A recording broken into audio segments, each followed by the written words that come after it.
Hey guys, tonight we drift back in time to the bustling city of Babylon where the sun rises over mud brick towers and a sleepy haze hangs over the Euphrates. You find yourself walking along streets that feel both ancient and oddly familiar, because even though you've traveled thousands of years into the past, there's laundry waiting for you. Not exactly the glamorous vision you'd expect from one of the world's first great civilizations, right? Still here you are, a basket of dusty linen under your arm, wondering how exactly Babylonians kept their clothes remotely clean in a world of clay dust and sweat. Spoiler, you probably wouldn't survive this part of history very gracefully, so before you get comfortable, take a moment to like the video and subscribe, but only if you genuinely enjoy what I do here. And while you're at it, tell me in the comments where you're listening from and what time it is right now. I always love seeing just how wide our sleepy little circle reaches.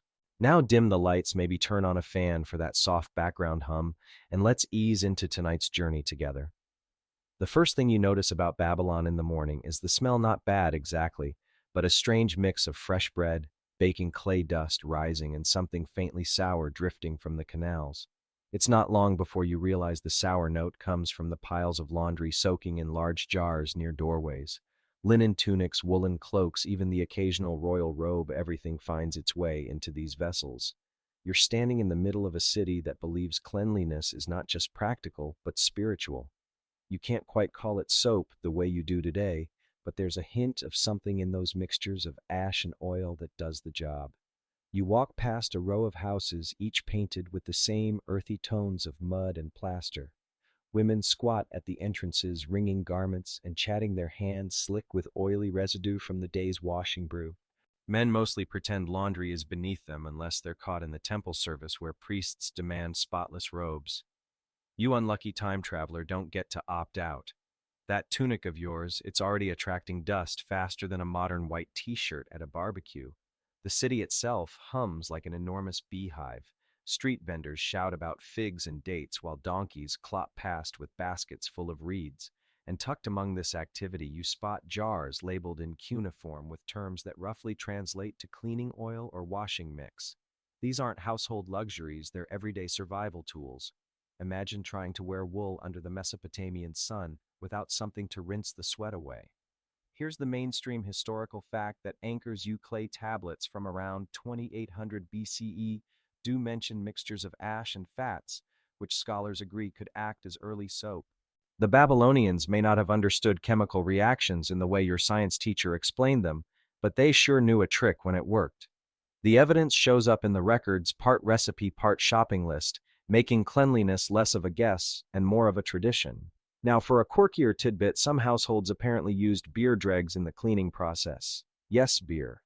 That leftover frothy, sludgy mess at the bottom of brewing vats wasn't wasted. It turns out the yeast and the grain residues acted like a scrubby paste. So next time you spill a drink on your shirt, just remember you could have tried rubbing more beer into it and called yourself Babylonian. Not a method Tide would advertise today, but hey, it worked well enough back then. Historians still argue whether the Babylonians invented true soap or whether they were just fumbling their way toward it with greasy jars and lucky accidents. Some claim they only used the mixture for textiles, not for scrubbing their skin. Others argue the line between washing cloth and washing people was never that strict. After all, when you have a frothy bucket of ashes and fat, why stop at the tunic? You might as well splash a little on your arms while you're at it. You wander farther into the city toward the great river that cuts through like a silver ribbon. On the banks, washerfolk slap garments against flat stones with rhythmic thuds, their movements oddly hypnotic. It's like a natural drumbeat timed with the flowing water. Children dart between them, splashing until they're scolded. The river smells of wet earth and reeds, but here and there you catch the faint whiff of oily residue, the earliest version of laundry detergent drifting downstream. Of course, not everyone in Babylon cared for washing. Some argued that too much cleaning stripped the fibers and left garments weak. Others insisted that the gods favored those who appeared spotless. You standing in your dust-covered tunic might lean toward the latter. A little spiritual insurance never hurts. There's something both absurd and soothing about realizing how much of life in Babylon revolved around laundry. Forget epic battles, forget hanging gardens. The humble act of washing clothes kept the city from drowning in its own sweat and dust. You imagine yourself squatting beside the locals, rubbing ash paste into linen, and you can't help but chuckle. It's oddly comforting, this routine. Laundry may be eternal, but at least here it ties you to a rhythm older than history itself. You leave the riverbank behind and wander into the quieter quarters of Babylon, where houses cluster close together and the air hangs heavy with cooking smoke. Here, away from the clamor of vendors and donkeys, you spot something that doesn't look like much at first glance: flat rectangular tablets of clay covered in wedge-shaped marks, the famous cuneiform script. To you, they're as illegible as the scrawls on a doctor's prescription, but to the Babylonians, these slabs are the city's filing cabinet's recipe cards and how-to manuals all rolled into one. And yes, nestled among epic poems and trade records, you stumble across the equivalent of a household cleaning blog. Imagine squinting at a tablet where a careful scribe has carved instructions for mixing oils, ashes, and water. The text doesn't come with dramatic flair, no 10 best hacks for fresher linen, just plain details on what to combine and how to stir it. Some of the records are from as early as 2200 BCE, tucked inside palace archives or temple storerooms, preserved by accident when fires baked them into permanent ceramic. It's one thing to read about battles or kings, but there's something quietly hilarious about realizing someone once devoted clay real estate to explaining how not to stink. The mainstream historical fact here is clear. Babylonians wrote down household practices on clay tablets, including recipes that scholars interpret as early soap instructions. These were practical notes, the kind of thing you'd keep near your pantry if you couldn't exactly rely on memory or sticky notes. And here's the quirky tidbit: some tablets don't just list ingredients. They also include vague measurements like a handful or a pinch. Imagine a modern chemistry lab run on grandma's style of recipes. Take a pinch of ashes, stir with enough water until it looks right. That was the standard. You'd never pass a high school chemistry exam with that, but in Babylon it got the laundry done. Historians still argue whether these tablets meant that soap was common in every home, or whether they were elite instructions for palace servants. After all, carving into clay wasn't something you did for casual notes. It took effort, time, and training. Some suggest the tablets were part of temple collections where scribes recorded everything from offerings to daily routines. Others wonder if these were like status documents. Imagine leaving behind proof that you, a wealthy Babylonian, had the fanciest recipe for cleaning oil, essentially ancient bragging rights. You picture yourself leaning over a scribe's shoulder as he scratches lines into the clay with a reed stylus, his posture stiff, his brow furrowed. He probably thinks he's recording something sacred or at least useful for posterity. And there you are, trying not to laugh at the thought that 4,000 years later someone would be reading his notes in a sleepy bedtime history podcast. If he knew, he might have added a few extra flourishes just for show. In one tablet, the word uhulu appears, a term some scholars translate as alkali, the cleaning agent produced by wood ash. Another lists sesame oil, suggesting that the Babylonians were already experimenting with mixing fat and alkali to make something slippery, frothy, and cleansing. You can almost imagine an ancient laundry enthusiast standing in their courtyard muttering, "Yes, yes, this will make the tunic sparkle." Meanwhile, you picture households trying to replicate these recipes with varying degrees of success. Some probably ended up with gloopy sludge that never rinsed out. Others managed a surprisingly effective paste. And let's be honest, at least one Babylonian teenager probably tried to skip laundry altogether, leaving tunics piled in the corner until mom shouted. Some things never change. The clay tablets are fascinating not just for what they say, but for what they imply: that cleanliness was worth documenting, that someone cared enough to make sure the knowledge lasted.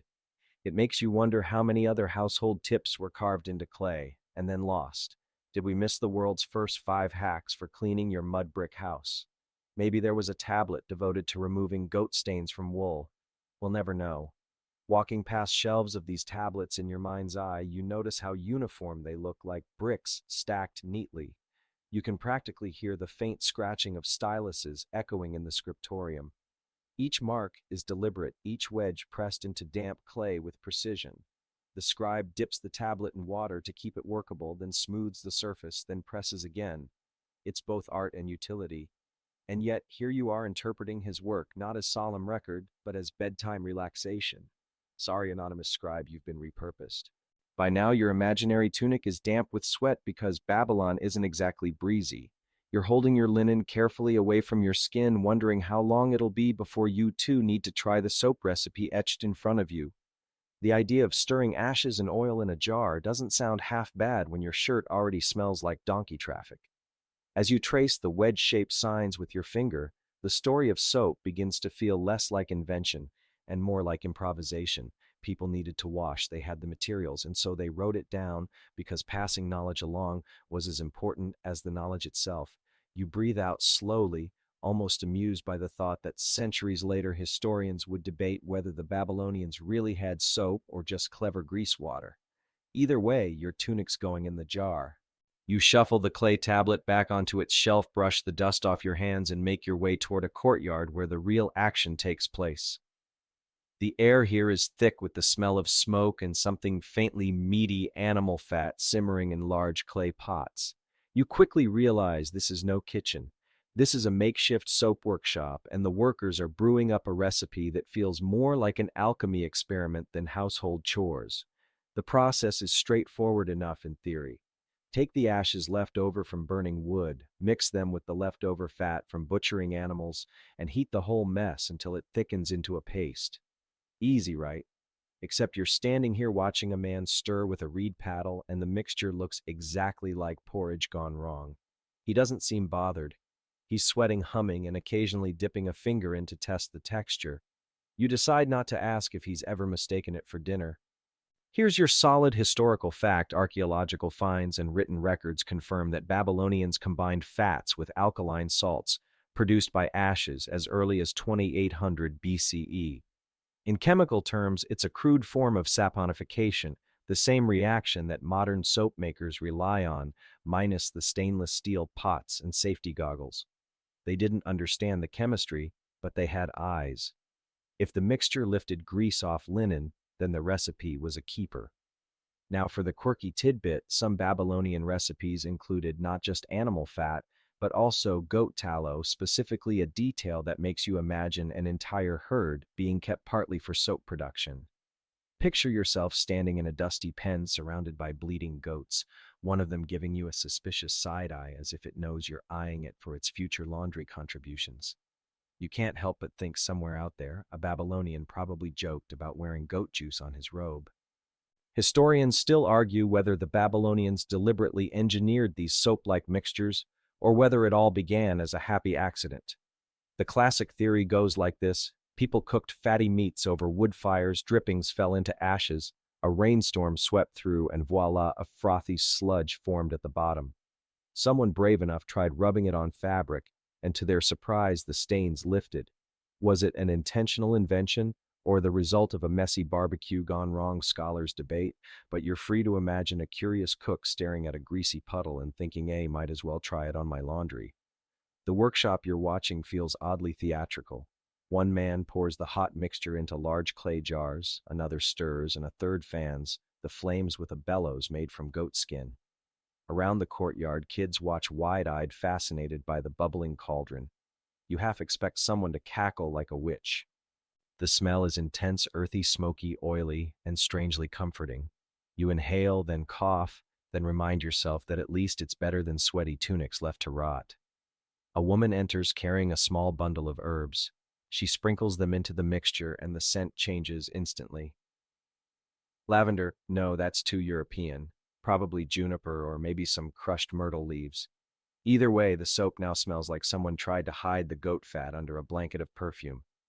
You can almost see her satisfied smirk. Laundry should not only be clean, but also pleasant enough to wear without gagging. The workers finish pouring the batch into molds made of clay. You watch as the mixture cools and hardens, turning into chunks of something that looks almost edible. They'll carve it into smaller blocks later, ready to be sold or stored. You can't help but imagine Babylonian kids sneaking bites, mistaking it for candy. Hopefully, the taste taught them a quick lesson. As you stand in that smoky courtyard, you notice how communal the process is. Soap making isn't a solitary craft here, it's a neighborhood effort. People bring fats from their kitchens, ashes from their fires, and even herbs from their gardens, pooling resources to keep everyone's clothes from stiffening into armor. In a way, it's social glue binding the community together over the shared hatred of grime. The heat from the fire makes you sweat through your tunic again, and you realize the irony: you're watching soap being made, while you personally are becoming dirtier by the second. You picture yourself scooping some of that mixture onto your hands, rubbing vigorously and feeling the gritty paste lift away the sweat. Not glamorous, but effective. One of the workers catches your gaze and winks as if to say, "You'll thank me later." He's right. In a city where dust storms sweep through narrow streets and where sweat clings to every garment, this goat fat porridge is the closest thing to salvation you'll find. You laugh under your breath because somehow, despite the smoke and the stink, there's comfort in knowing humanity has always been just a little obsessed with being clean. You leave the smoky courtyard behind your tunic, clinging stubbornly to your skin, and wander down toward the Euphrates. The river greets you with a shimmer of light that makes you squint, and the rhythmic sounds carry across the water: slap, swish, slap, swish. It doesn't take long before you realize the river is the true laundry machine of Babylon. Along the bank, men and women crouch low, their hands busy with linen stretched over smooth stones. They raise the fabric high, then bring it down with a wet smack that echoes like distant applause. The river, wide and brown with silt, swallows the dirt and carries it downstream. If you close your eyes, the sounds almost become musical, a sleepy percussion ensemble of washerfolk and water. Here's the historical fact anchoring this picture: rivers like the Euphrates and Tigris weren't just for drinking or farming. Archaeological evidence and written accounts describe them as centers of daily activity: washing, fishing, transporting goods, even holding rituals. The banks were effectively public laundromats long before the whir of modern machines. Now, the quirky tidbit: sometimes laundry wasn't just scrubbed with soap or paste, it was literally trodden underfoot. Yes, you picture a line of Babylonians stomping tunics in shallow water like they're making wine out of dirty socks. The method was less about artistry and more about brute force, but hey, it worked. You try to imagine explaining this to your washing machine repairman. "Well, it stopped working, so I just stepped on everything instead." Historians still argue whether the pounding of cloth against stones was more effective than kneading it with hands or feet. Some suggest it weakened the fibers. Others argue it actually softened them. The debate is ongoing, but for now, you're stuck watching linen smack stone with a strangely satisfying rhythm. The riverbank itself is alive with activity. Children chase each other through shallow pools, shrieking with laughter, until one mother yells for them to stop splashing her freshly washed robes.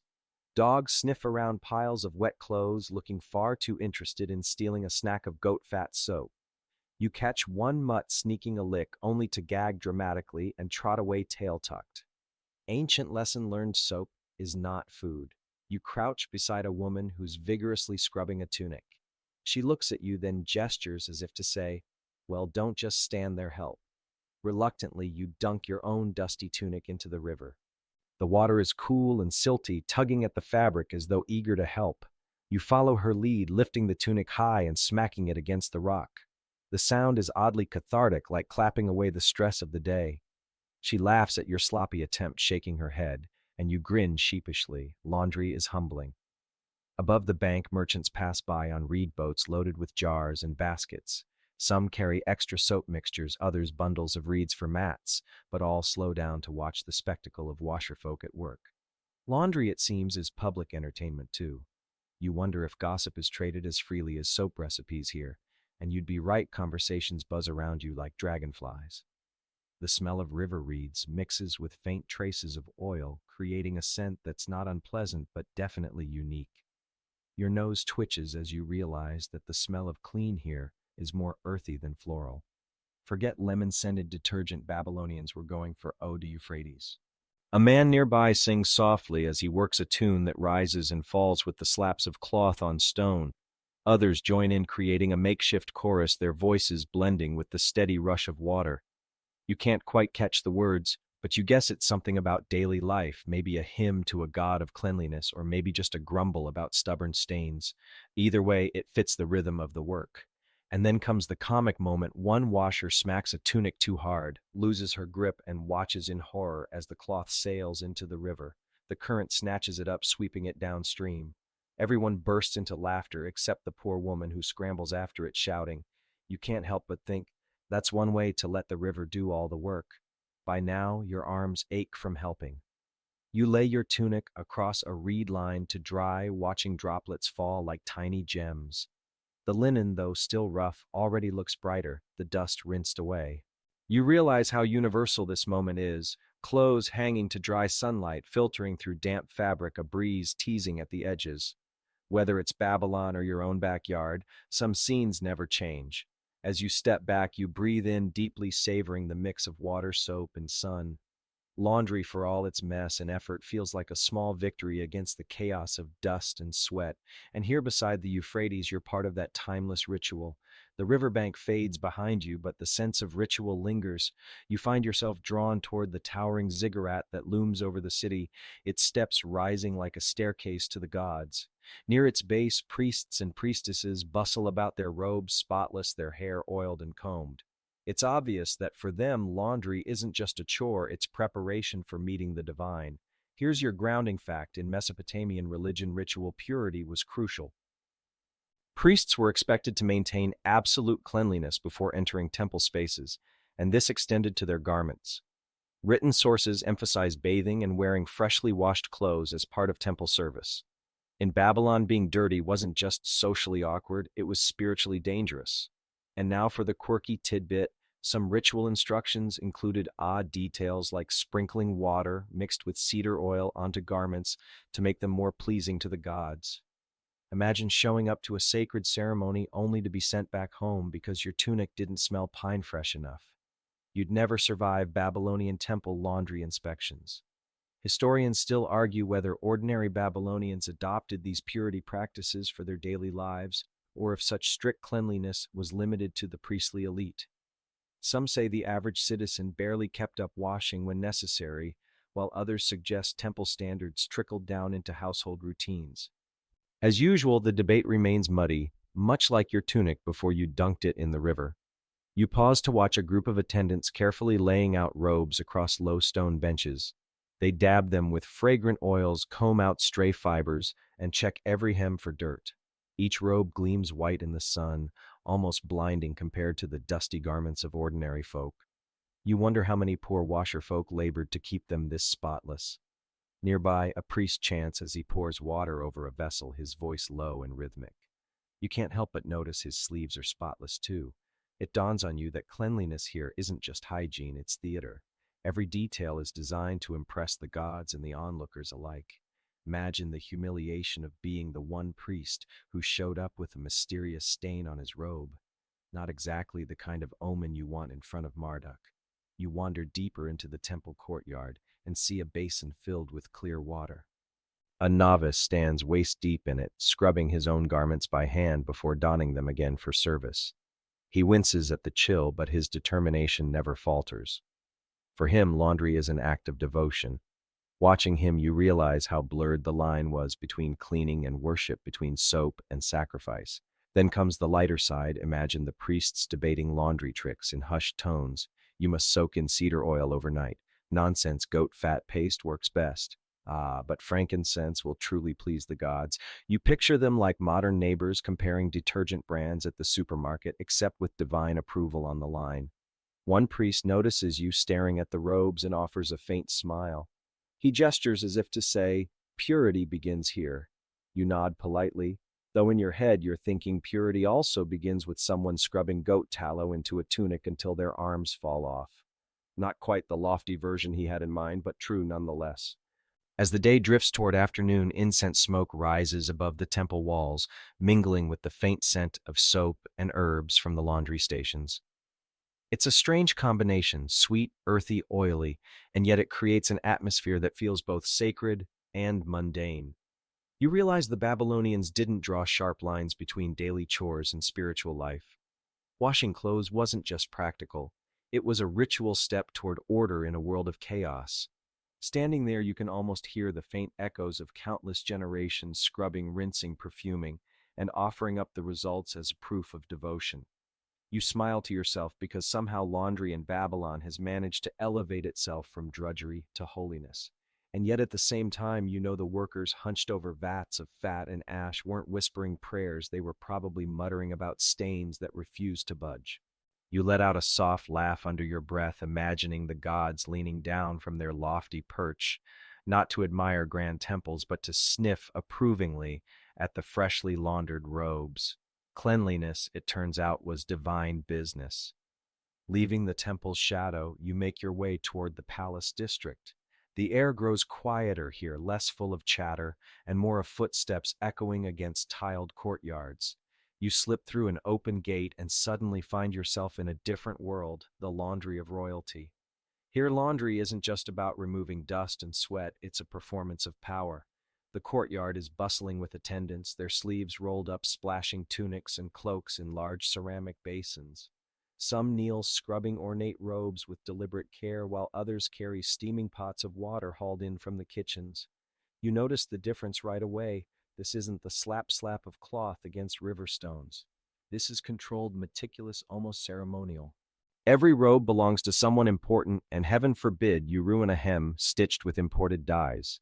Here's the historical fact. Babylonian royalty and elites imported textiles from far-off places, dyed wool-embroidered linen, even rare silks in later periods. Maintaining these clothes was no small feat. Written accounts emphasize the value of garments as wealth often listed alongside gold and livestock in records. So keeping them clean was a matter of protecting investments as much as appearances. And the quirky tidbit, some recipes for preserving luxury fabrics included soaking them in diluted vinegar or beer before rinsing. Picture a servant pouring yesterday's stale beer over a king's cloak and hoping nobody notices. You can almost hear the muttered excuse. No, sire, it's not sour, it's aromatic. Historians still argue whether the palace laundries employed specialized staff or simply pressed household slaves into double duty. Some suggest there were entire teams dedicated solely to maintaining textiles, given their enormous value. Others think laundry rotated among servants as one of many chores depending on the household. The truth may lie somewhere in between, but standing here you can tell this is no casual operation. One servant carefully lifts a robe from the basin. It's heavy, soaked through dripping water in steady rivulets. Two others rush to hold it up, spreading the fabric wide so it won't crease. The robe shimmers faintly in the sun, dyed a deep purple, the kind of color that screams wealth. You know that this single garment probably cost more than a farmer's entire herd. Suddenly, the trembling hands of the attendants make sense. A stain here could be a matter of life and death, or at least a very long lecture. In one corner of the courtyard, a servant tends to smaller garments, humming softly to himself. He dunks socks, or what passes for them, into a jar of soap mixture, wrings them out, then lays them carefully across a reed rack. You can't help but chuckle at the sight. Even kings, after all, needed fresh socks. Nearby, an overseer paces back and forth, eagle-eyed, checking for errors. He scolds one worker for leaving a robe too long in the water, muttering something about dyes running. The poor servant bows repeatedly, whispering apologies, and you can almost feel the tension thick in the air. Laundry here isn't just sweaty work, it's politics. Then comes the comic relief. A young attendant, clearly new at his job, stumbles while carrying a bucket. The soapy water sloshes out and splatters across the tiled floor, narrowly missing the hem of a noblewoman's robe. Gasps echo through the courtyard. The boy freezes, pale as clay, then drops to his knees to mop up the spill with his own tunic. The noblewoman sighs, rolls her eyes, and walks on while everyone else exhales in relief. Disaster narrowly averted. The palace laundry smells different, too less earthy than the riverbank, more perfumed. You catch hints of frankincense, cedar oil, and something floral drifting from jars stacked along the wall. Clearly, the royal wash wasn't just about soap. It was about layering garments with scents befitting status. Ordinary Babylonians may have smelled of goat fat and juniper, but royalty wanted to walk into a room and carry the fragrance of wealth. You lean against a pillar, watching the endless rhythm of scrubbing, wringing, drying. The work may be backbreaking, but there's an undeniable grace to it, a choreography of servants all moving toward the same goal, making sure the king's tunics gleam and his courtiers smell impressive. You're struck by how familiar the scene feels. Swap the clay basins for chrome washers, the reed racks for drying machines, and the nervous attendants for interns in a modern fashion house, and suddenly it's not so different. As the sun tilts westward, robes are spread across lines stretched between courtyard columns, fluttering faintly in the warm breeze. The sight is oddly soothing, splashes of color swaying in the air, casting shadows on the tiled floor. For a moment, you forget the tension, the hierarchy, the risk.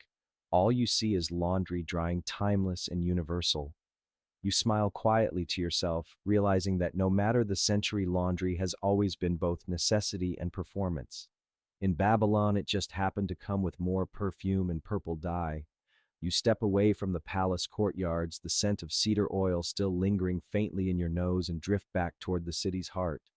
The hum of ordinary life returns, the slap of sandals, the rattle of donkey carts, and the occasional shout of a merchant peddling dates.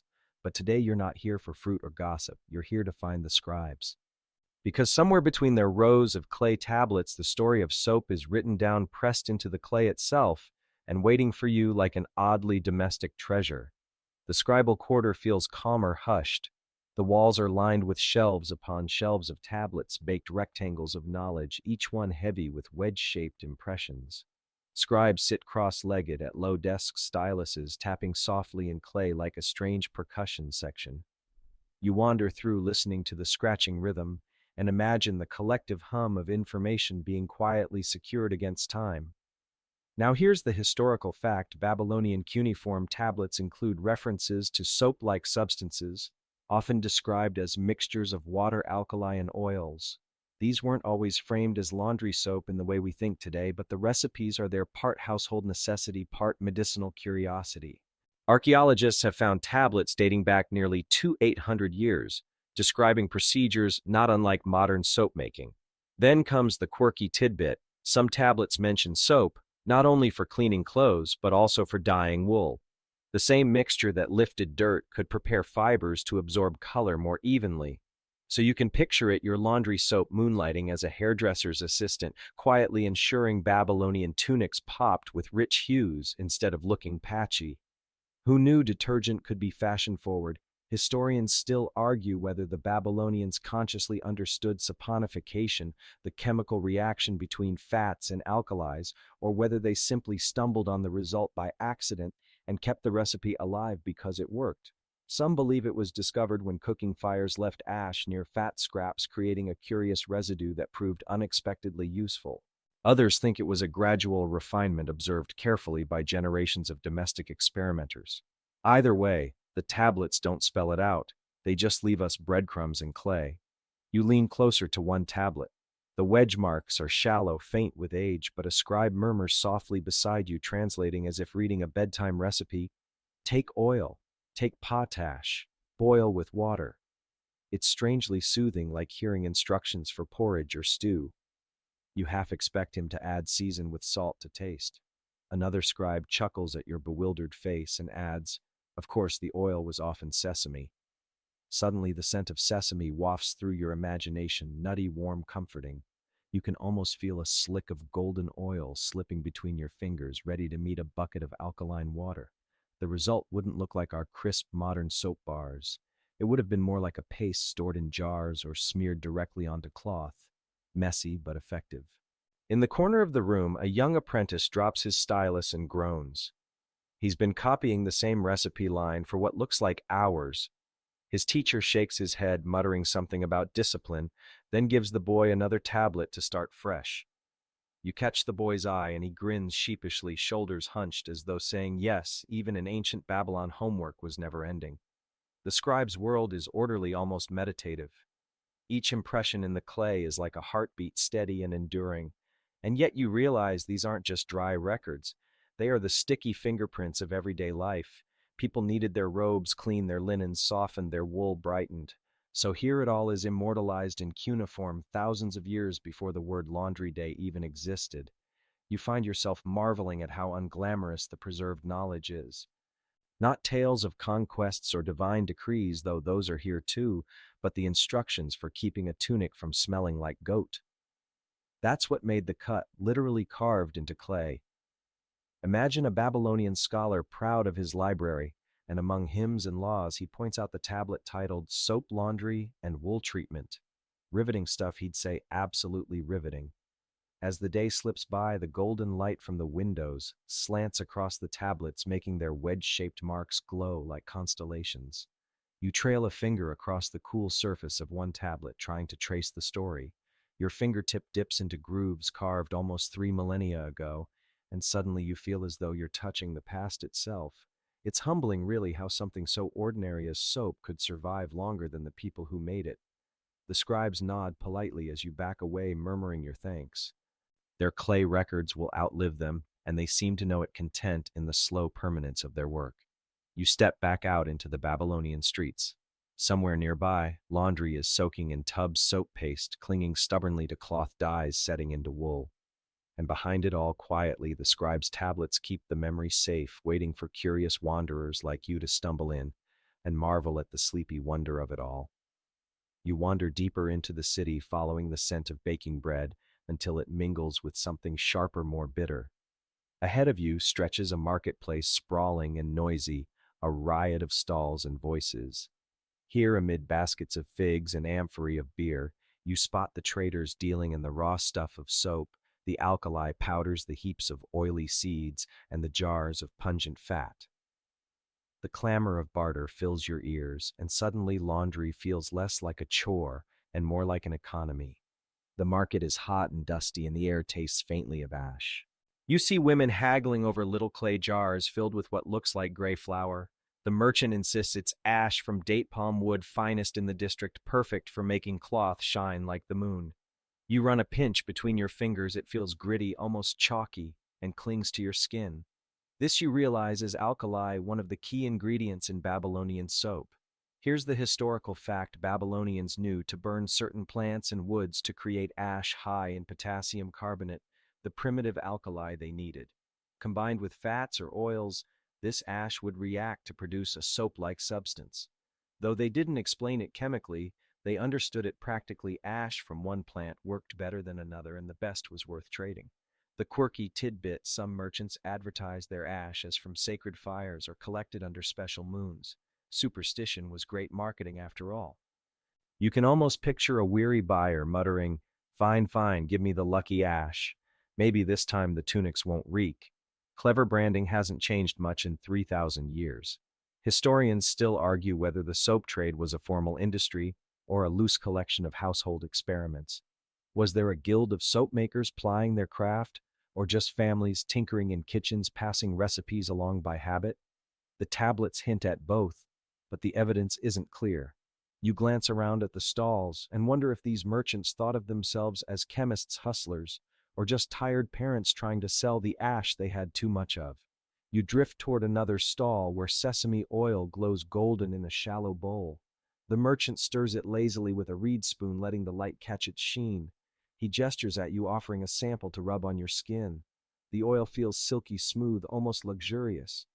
You can imagine how it softened rough fabrics or doubled as an early lotion for hands raw from scrubbing. In fact, some texts suggest oils were applied directly to the skin as part of washing rituals. Soap wasn't just about clothes, it blurred into skincare and healing. Nearby, a boy carries a jar of animal fat, its smell, let's just say, memorable. You wrinkle your nose and quickly step aside, but the merchant behind the jar beams proudly, announcing it as prime quality sheep fat for mixing. He even offers a discount if you buy ash and fat together, Babylonian bundling at its finest. At the edge of the market, you notice a group of women squatting on mats, gossiping as they trade little cakes of pre-mixed paste. These look less like raw ingredients and more like finished soap. One woman holds up a lump, brownish and crumbly, and swears it's strong enough to clean a robe in half the usual time. Her neighbor scoffs and mutters that last time she tried it, the cloth smelled worse after. You chuckle quietly. Advertising claims haven't grown more trustworthy over the centuries. The noise of the market grows louder as the sun climbs. Merchants bellow, donkeys bray somewhere, a lute twangs out of tune. In the chaos, you find yourself amused at the idea that beneath all this bustle lies the humble goal of clean laundry. Palaces may rise, empires may crumble, but somebody somewhere still has to wash their tunics. One merchant catches your eye, eager to make a sale. He insists his ash was blessed by a temple priest and will ensure not only brighter laundry, but also good dreams. You smile politely, decline, and move on, though a tiny part of you wonders, would dream friendly detergent really be so bad? You leave the market with a better sense of the machinery behind Babylonian soap. It wasn't just temple ritual or palace luxury, it was a trade, a business, and everyday negotiation between fat ash and the hope that your tunic wouldn't shrink. The clamor of barter fades behind you, replaced again by the hum of ordinary streets. And you can't help thinking even here in the oldest city's laundry day started with a trip to the market. You wander out of the market, your head still full of the smell of sesame oil and the echo of merchants bragging about lucky ash. The streets quiet down again and you find yourself drawn toward the river. Not the busy, noisy section where women slap tunics against rocks, but a quieter bend where households manage their laundry with less ceremony. Here, the soap isn't perfumed with cedar or blessed by priests. It's homemade, rough, and practical, yet just as important. A woman crouches by a clay basin in her courtyard, mixing a slurry of gray ash and cloudy water. Her hands are practiced stirring in sheep fat until the paste thickens into something resembling porridge. You watch the bubbles rise, slowly popping with soft plops. It doesn't look appetizing, but it will do the job. She hums as she works, unconcerned by the pungent smell. For her, this is routine. Here's the historical fact. Archaeological evidence suggests many Babylonian households produced soap at home in small quantities. It wasn't always purchased at the market. Ash from the hearth fat from cooking and a bit of water could yield a serviceable cleaner. In fact, some scholars argue that soap making was originally an extension of cooking itself, born out of managing kitchen byproducts. The quirky tidbit: soap making was messy and sometimes volatile. Ash too strong could eat away at cloth or burn skin. Stories circulate of households ruining entire batches of fabric by soaking them in mixtures that were too caustic. Imagine trying to save money by brewing your own detergent only to discover you've created industrial-strength bleach. One scribe apparently recorded that the wool was spoiled beyond repair. That poor family probably never heard the end of it. Historians still argue whether ordinary people considered soap a luxury or a necessity. Some evidence suggests that poorer families relied more on water and sand scrubbing, saving soap for special garments or festive occasions. Others point out that soap ingredients were so common that everyone likely made some version at home. The debate continues like a never-ending Babylonian town meeting. You lean against the courtyard wall, watching children dart around the woman's ankles, splashing in the rinse water, shrieking when she flicks soapy drops at them.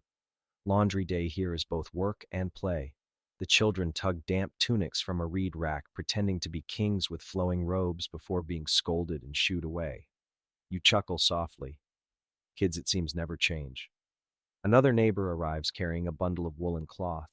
She trades a few figs for a scoop of the soapy mixture, proof that even among household soap could function as small-scale currency. You wonder what the going rate was: 2 figs for clean socks, perhaps 3 for a tunic. Inflation must have been wild during fig shortages. The air is thick with steam from heated water, the smell of ash clinging to everything. Yet it's comforting in its own way. These courtyards hum with rhythm, scrub, rinse, wring, hang. The neighbors lean over walls to gossip while pounding sleeves against stones, pausing now and then to share a laugh or an exaggerated complaint about stubborn stains. Goat milk again, one sighs. Will soap ever cure that? As you watch, you notice little details that make the process timeless. The women rub stains between their fingers the same way you would today. They squint at discolored hems, mutter curses about mud, and shake out fabric in the sun, hoping light will do what soap cannot. It's a performance you recognize even across centuries. Then comes the comic moment. A teenage boy tasked with carrying rinse water stumbles and dumps the whole bucket over himself. He stands there, dripping tunic plastered to his body, looking so miserable that even his mother bursts out laughing. Well, she says, at least you're the cleanest one in Babylon now. You can't help but grin. Evening falls slowly, the laundry flapping gently on lines strung between mud brick walls. A faint breeze stirs the courtyard, carrying the mingled scents of ash, soap, and roasting grain. The women finally sit, stretching sore arms, satisfied with the day's work. Clean garments hang above them like banners of victory, proof that Babylonian domestic life was as much about patience and persistence as grandeur. And as you slip away, you realize something calming beneath the monuments, the palaces, the temples. Babylon was really held together by routines like this, quiet, repetitive, a little smelly, but endlessly human. The next morning, you follow the sound of chanting that drifts across the city. It leads you not to a market stall or a courtyard, but back toward a temple precinct where priests are preparing for rituals. You pause near the edge of the sacred courtyard where attendants scurry with jars of water and bowls of fragrant oils, But what catches your eye isn't the incense, it's the pile of folded linen robes waiting to be worn. And beside them, a basin of what you now know is soap. In Babylon, ritual purity wasn't just symbolic, it was practical. Priests were expected to approach the gods in spotless garments, cleansed of stains and smells. Here's the historical fact: temple regulations often demanded frequent washing of both the body and clothing, especially before entering the sanctuary. Soap wasn't merely for comfort, it was tied to spiritual fitness. To appear dirty before a deity was unthinkable. The quirky tidbit: some temple instructions suggest priests bathed in mixtures of soap and beer. Beer, rich with enzymes and mildly antiseptic qualities, doubled as a cleanser when combined with alkali paste. Imagine stepping into sacred duties while smelling faintly like a brewery. You picture the gods looking down and muttering, "Ah, yes, the divine aroma of barley." Historians still argue whether soap in temples was reserved only for priests, or whether worshippers also used it when purifying themselves. Some evidence hints that temple attendants distributed small amounts of cleansing paste to pilgrims, while others insist it was too valuable and reserved strictly for clergy. Either way, the connection between soap and ritual made washing an act of devotion, not just hygiene. You watch as a priestly attendant kneels beside a linen robe, dipping it into a shallow basin. He works methodically, fingers pressing soap into the cloth, rinsing until the fabric almost glows in the sunlight. When he lifts it, water streams like silver threads. He drapes it over a cedar rack, leaving it to dry in the warm breeze. The robe will soon be worn during chants to the gods, the purity of its whiteness echoing the sanctity of the ceremony. Nearby, another attendant sprinkles aromatic herbs into the water: mint, myrtle, maybe even crushed petals. The scent lifts into the air, transforming a mundane wash into something almost mystical. You inhale deeply, the blend both sharp and soothing. You realize that this isn't laundry in the way you've seen it before. It's liturgy disguised as scrubbing. Then comes the comic interlude. A junior attendant, clearly distracted, drops a robe back into the basin and splashes his senior square in the face. The older man sputters, blinking soap suds out of his eyes, while the younger mutters frantic apologies. A few priests suppress smiles behind their hands. Even in holy service, laundry is a slippery business. The rhythm of temple washing is slower, more deliberate than household work. There's reverence in every gesture. The attendants hum softly, their voices blending with the trickle of water. The garments drying in the sun seem almost luminous, as if the fabric itself carries a kind of blessing. You wonder whether the worshippers who see these robes ever think about the ash and fat behind their brilliance, or if they only see divine whiteness. Your mind drifts to a curious thought: perhaps soap, humble as it is, bridged the human and the divine. By scrubbing robes and bodies, Babylonians symbolically scrubbed the soul, preparing themselves to step into sacred space. Cleanliness, after all, has always been a close cousin to holiness. As the chanting begins, the priests don their freshly washed garments. The fabric rustles crisp and pure. The air grows thick with incense smoke, curling like gray ribbons toward the heavens. You slip back into the shadows, leaving them to their rituals, comforted by the knowledge that even gods required their worshippers to do laundry first. As you leave the temple quarter, the air cools with evening. You follow a quieter road toward the fringes of the city, where Babylon blurs into fields and marshland. Here, far from palace courtyards and temple rituals, you find travelers and merchants preparing for long journeys. Some tighten the cords of their sandals, others inspect their cargo. And scattered among the bundles of grain jars of dates and rolls of cloth, you notice lumps of soap paste tucked carefully into satchels. It makes sense. Travel was slow, dusty, and sweaty, and a clean tunic could mean the difference between being welcomed at a new city gate or being shunned as a vagabond. Here's the historical fact: records suggest merchants carried soap along with textiles, spices, and oils on caravan routes. Its value was both practical and tradeworthy. Soap wasn't just for scrubbing, it was a portable piece of civilization, proof you belonged to the urban world. And here's the quirky tidbit: some travelers didn't only wash with soap, they traded it as a luxury gift. Imagine arriving in a distant town not with gold or jewels, but with a lump of Babylonian laundry paste. In some places, that might have been more useful than silver. After all, silver can't get goat smell out of a tunic. Historians still argue whether soap was traded in large volumes or simply carried in personal amounts. Some think caravans loaded jars of it for resale. Others believe only small household quantities made the journey. Archaeological finds are sparse. Soft soap doesn't exactly fossilize well, but the debate continues. You crouch beside a group of merchants packing their donkeys. One man carefully slips a jar into a padded basket, shaking his head at the thought of it spilling. Last time, he mutters to his friend, the jar cracked and everything smelled like sheep fat for weeks. The other man laughs, teasing, better sheep than camel. You grin quietly, thinking of modern travelers fretting over spilled shampoo and luggage. Some things never change. A young apprentice sits nearby, wrapping a small lump of soap in cloth before tucking it into his belt pouch. His master scolds him for wasting space, but the boy insists, "What if I spill stew on myself, master? You'll thank me then." The older merchant rolls his eyes but doesn't argue further. You admire the boy's priorities. No one likes being the smelly one in the caravan. As dusk deepens, campfires flicker to life along the roadside. You watch travelers rinse their faces in basins, rubbing soap into their beards, then rinsing with cool water. The air fills with a mingled scent of wood smoke and sesame oil. Someone jokes that they'll arrive in the next city smelling like dinner, and laughter ripples through the camp. The rhythm of the road is slow and cleanliness is hard won. You picture a caravan crossing endless desert soap jars, rattling among amphorae of wine and grain. Somewhere along the way, a tired merchant digs out his stash, smears paste on a filthy tunic, and feels just a little more human again. And then comes the comic relief. A camel, clearly unimpressed with the bustle, sneezes directly onto a freshly washed robe hanging by the fire. The poor owner groans, soap still dripping from his hands, while the rest of the camp erupts in laughter.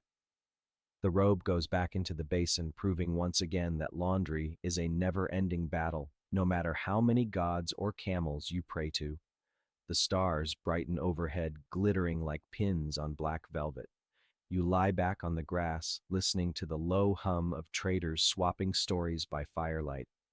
Their soap jars glisten faintly in the glow, humble companions on grand journeys. And you realize that even on the road, Babylonian soap carried more than cleanliness. It carried continuity, a little reassurance that wherever you went, you could still wash away the dust of the day. You wake the next day to the rising sun and the distant sound of someone hammering a bronze tool. Drawn by curiosity, you drift toward the workshops that line the street, where artisans labor over clay, metal, and cloth. This is the quieter hum of the city, less shouting than the market, more focus and clatter. And among these craftspeople, you notice a surprising number whose work depends in one way or another on soap. Here's the historical fact: soap in Babylon wasn't only for laundry or bathing. Artisans used it in preparing textiles, treating wool before dyeing, softening fibers, and even in certain leather-working processes. Soap-like mixtures were multi-purpose, bridging household chores and professional crafts. The quirky tidbit: some dye workshops reportedly blended soap paste with beetle shells or plant resins, claiming it made the colors cling better. Imagine the apprentice tasked with grinding up beetles into goo, muttering that he'd rather be anywhere else. The end result was fashionable cloth, but you can bet the smell wasn't runway ready. Historians still argue whether Babylonian artisans kept these recipes secret or shared them freely. Some suggest each workshop guarded its mixtures as trade secrets, carefully passing them down like family heirlooms. Others argue that tablets reveal enough instructions to suggest more openness, perhaps, because priests oversaw much of the knowledge. The debate lingers, as sticky and unresolved as soap residue itself. You watch a dyer at work. He plunges a skein of wool into a steaming vat, the liquid dyed a rich red with madder root. Beforehand, he had soaked the wool in soap paste to strip away natural oils, ensuring the dye penetrates deeply. Now, as he stirs, the fibers slowly transform, turning vibrant in the bubbling bath. He lifts the skein with a hooked stick, steam curling around him, face flushed with heat. You can feel the pride in his posture. Next door, a fuller kneads fabric underfoot in a basin of soapy water, stomping rhythmically like he's pressing grapes. His legs glisten with suds, and he whistles tunelessly, unconcerned by the mess. Children watch from the doorway, giggling as bubbles rise and pop. The fuller notices them and makes a silly face, sending the kids shrieking with laughter. It's work, but also play. A leather worker calls out to you, waving a strip of hide. He explains that he scrubs animal skins with soap, before curing to remove lingering fat and smell. He gestures dramatically toward his pile of hides, announcing, "Without soap, this would reek for weeks." You lean in and catch a faint whiff. He's not wrong. You quickly step back, and he chuckles knowingly. The air of the workshops is thick with contrast, acrid from boiling dyes, sharp from tanning vats, but softened by the nutty aroma of sesame oil. You realize soap threads through all of it, tying together crafts that might seem unrelated. Textiles, leather, even clay. Some potters, too, rinse their hands in soapy water to smooth the clay more easily. Then comes the comic mishap. A young apprentice tasked with stirring a vat of soap mixture slips on the wet floor and lands backside first in the paste. He emerges, dripping hair spiked with gray suds, while the workshop bursts into laughter. His master sighs, shaking his head, muttering something about wasting ingredients. But the boy's sheepish grin makes it clear he's earned himself a story for later. You wander from one workshop to the next, noticing how each one has its own rhythm, its own relationship with soap. To the dyer, it's a tool for beauty. To the fuller, it's a partner in rhythm. To the leather worker, it's salvation from stink. And for the apprentices, it's mostly just another way to get scolded. As the day wears on, you step back into the street, the sounds of hammers and laughter fading behind you. It strikes you that soap wasn't just about hygiene or ritual. It was woven into the very economy of Babylon, quiet, necessary, rarely celebrated, but everywhere. Without it, robes would fade, hides would stink, fibers would resist the colors of the earth. With it, artisans shaped goods that would travel across empires, carrying the hidden labor of suds and ash. You take a deep breath of the evening air, grateful to leave the workshop smells behind, but oddly comforted by the thought. Soap, it seems, had its fingerprints on far more than laundry. You leave the artisan's quarter behind and wander toward the broad streets near the city gates, where Babylonian healers and herbalists keep their shops. The air here is sharp with the scent of dried herbs hanging in bundles, mint, juniper, myrrh. Jars of powders and pastes line wooden shelves, and you notice to your surprise that some of them look remarkably like the soap you've seen in laundry courtyards. Only here the purpose isn't clean tunics, it's healing. Here's the historical fact: Babylonian medical texts describe soap-like mixtures used as treatments for skin conditions, wounds, and even hair care. Alkali solutions mixed with oils could act as antiseptics, stripping away grime and reducing infection. For ancient medicine, this was no small discovery. The quirky tidbit: some recipes combined soap paste with crushed cassia or even crocodile fat. Yes, crocodile fat. You picture a healer calmly rubbing reptile-scented ointment onto a rash and assuring the patient, "Trust me, this works wonders." The patient, you imagine, was not convinced.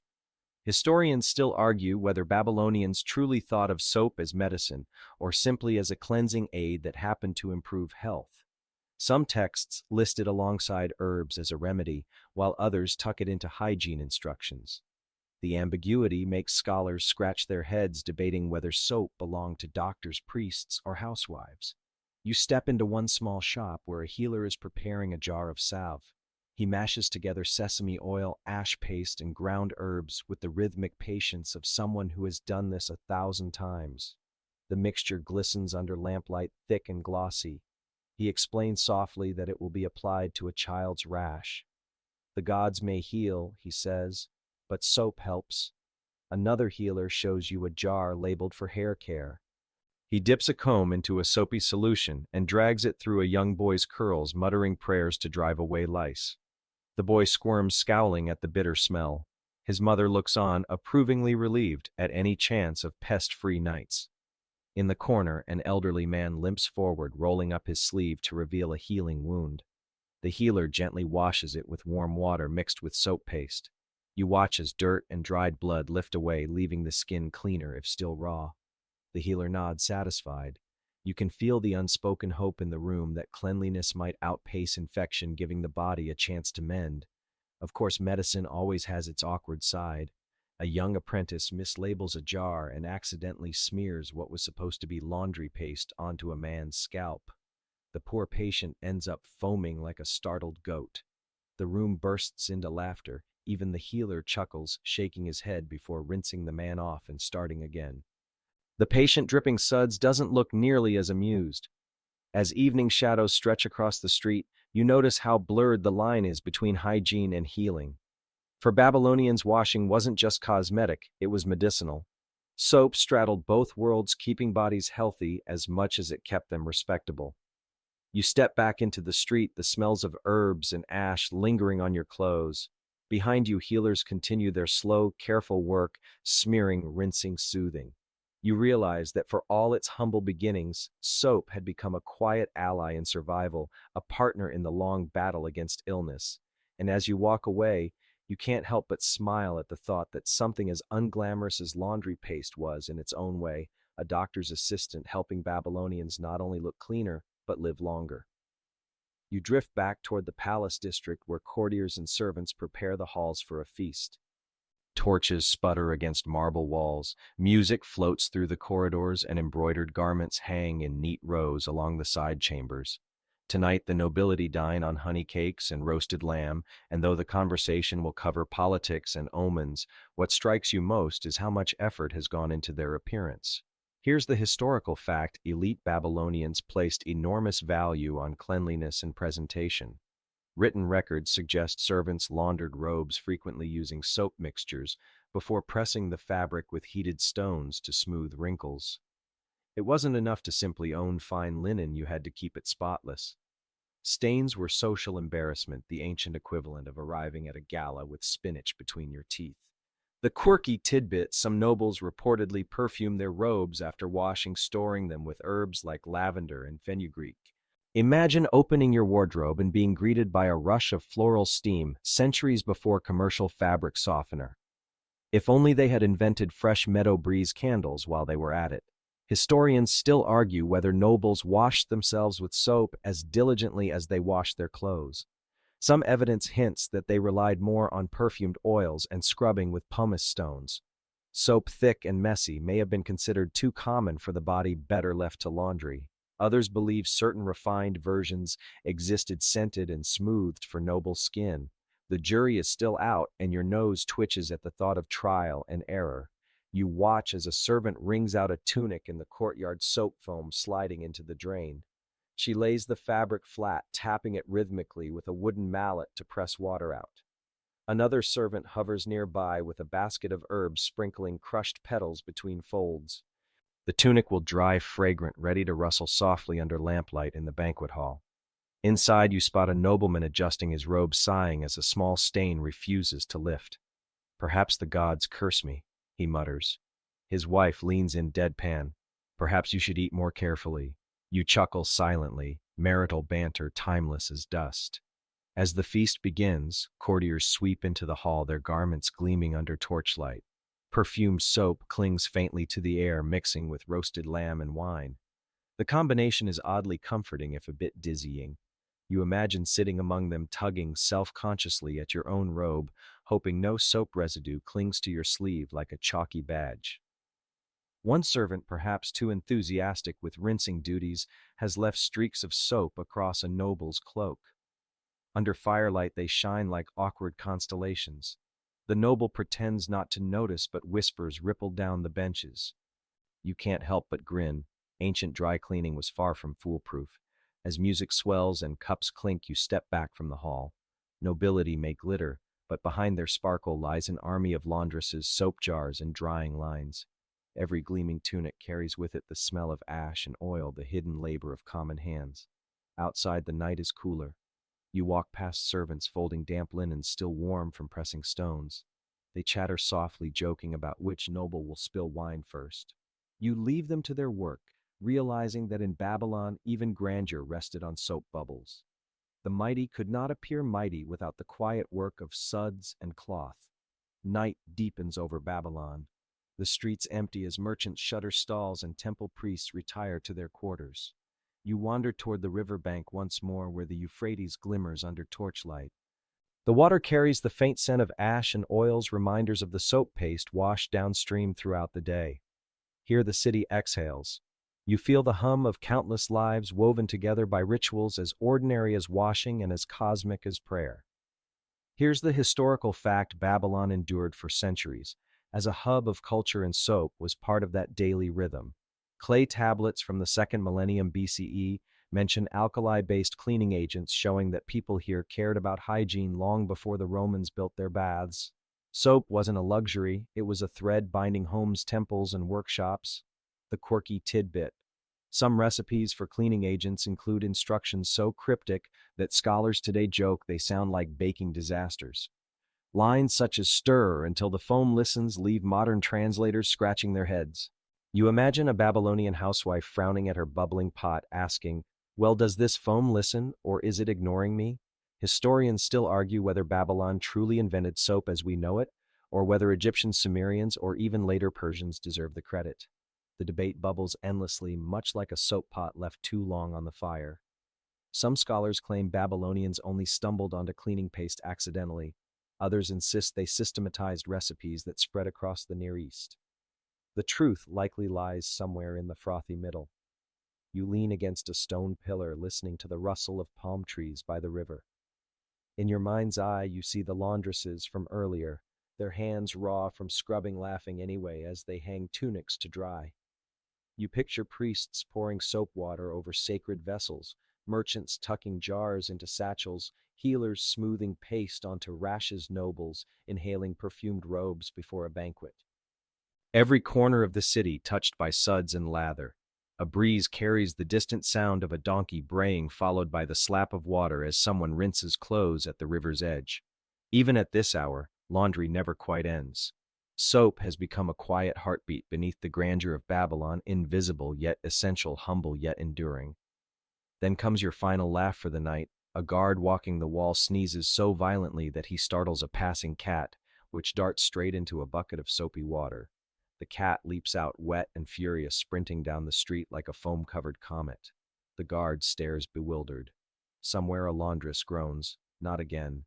You chuckle, knowing that chaos and chores always travel hand in hand. The river shimmers darker now, and the city seems to sigh, folding itself into silence. You realize that the curious case of Babylonian laundry soap is less about chemistry and more about humanity. A reminder that beneath empires and monuments, people still argued about stains, fretted over smells, and laughed when a camel sneezed at the wrong moment. Soap is small, but it ties us to them across millennia. And now, as you drift further from Babylon, let the pace soften. The streets grow quiet, the torches burn low, and the sound of the Euphrates becomes a gentle hush in the background. The clatter of pots and the chatter of servants fade until only stillness remains. You are left with the echo of water against stone and the memory of simple, steady lives unfolding by lamplight. Take a slow breath, letting the image of soap bubbles floating on dark water guide you into calm. Those bubbles rise and burst softly, leaving no trace, just as the day's noise dissolves into the quiet of night.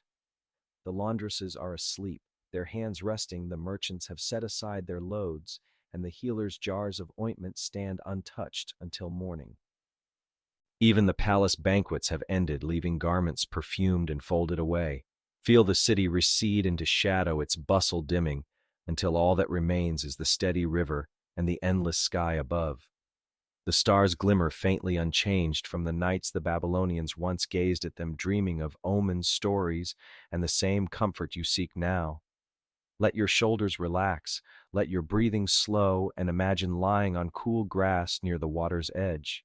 You are safe here, held by the rhythm of history, lulled by the most ordinary of things, the quiet work of soap, the cleansing of fabric, the washing away of dust. And as sleep pulls you under, remember empires rose and fell, kings ruled and vanished. Yet even then, people found time to wash, to laugh, and to rest. You can do the same.